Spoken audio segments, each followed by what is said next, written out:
we learned a brief history, how we ended up where we are today. Now, I want to make a new interactive web page. So I have to learn TypeScript or JavaScript. I need to keep up with Angular or React, and also build separate build steps for transpiling, Webpack, NPM, and all of those things. I am, and many with me, not super comfortable with JavaScript or TypeScript for that matter. And have to switch between languages, additional tools and build steps like I just mentioned, NPM, Webpack, transpiling, Node.js. It's a lot of extra knowledge that we as developers need to know. And more importantly, keep up to date with. Now, assuming that we have an ASP.NET backend, we need to have a C# class for the JSON and one for the TypeScript file.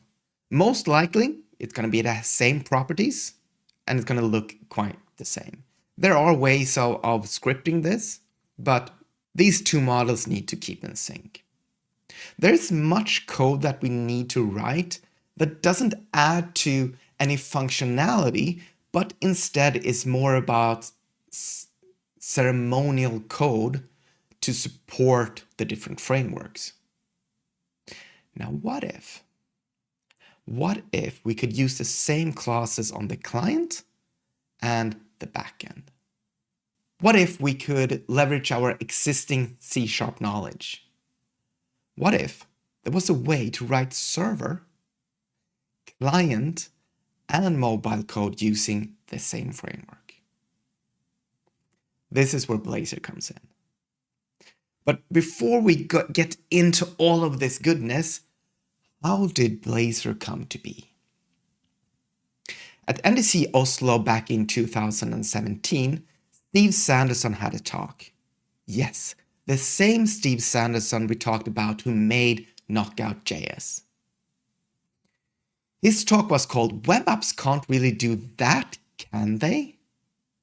Spoilers.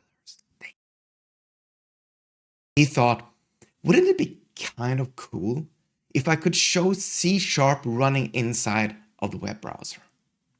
So Steve found an open source library called .NET Anywhere. So it was a .NET library or a .NET runtime library written in C++. So he took that and he compiled that to WebAssembly. There were, of course, many other steps involved as well, but that's the gist of it. He got a simple command line app running inside of the web browser. But Steve is not the kind of guy that just stops there and is satisfied with just showing the bare minimum.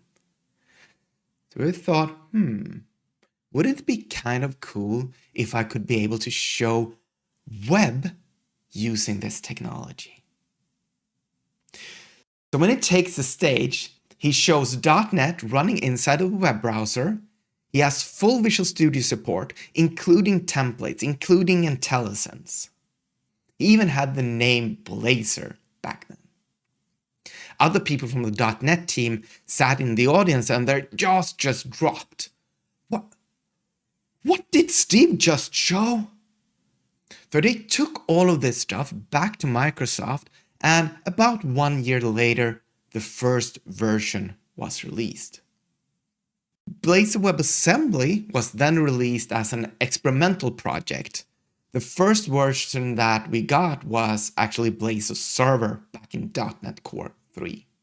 After that, we got really great updates in every single .NET release, and we will dive into all of those throughout this course.